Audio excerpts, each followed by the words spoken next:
এখন বাড়িতে থেকে ওর কাজটা কি? এই সিরিয়াল দেখবে, মেয়েদের সঙ্গে কুটকাচুলি করবে, আমি একদম চাইনি। প্রথমে আমি ওকে অ্যালাউ করিনি, কিন্তু আমার এখন মনে হচ্ছে এটাই ঠিক। জয়া বলে কিছু বলে না, শাশ্বতী বা নন্দিনী হলে না তোমাকে দেখিয়ে দিত। দেখিয়ে দিত মানে? নো অফেন্স, কিন্তু শাশ্বতী বা Nandini is not my type. ওদের মতো মেয়েরা আমার বন্ধু হতে পারে, কলিগ হতে পারে, কিন্তু ওয়াইফ নয়।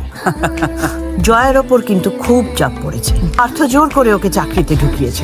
মেয়ে হাই স্কুলে উঠে গেছে, ব্যাস আর বাড়িতে বসে থাকা যাবে না। কই না তো বেশ ভালো লাগছে। জীবনে একটা রুটিন এসেছে জানো তো মা। আমি তো সবসময়ই চাকরি করতে চেয়েছিলাম, ও আমাকে জোর করে, আমি তো চাইলাম। আজকালকার জেনারেশনের কি অবস্থা দেখুন, শাশুড়ির মুখে মুখে কথা বলছে। না না, জয়া একদম মুখে মুখে কথা বলে না, ও ভারী লক্ষ্মী মেয়ে। দিদি ওটা চাকরি না, মানে আচাটা যারা শেখাচ্ছিস বানানো ওটাকেই চাকরি বলছিস তো? আচ্ছা আমরা বড়রা কথা বলছি, তুই এখানে কি করছিস? তুই ডেটিং অ্যাপ বুঝিস? অফকোর্স, স্কুলের দিদিদের থেকে শুনেছি। আচ্ছা, সিচুয়েশন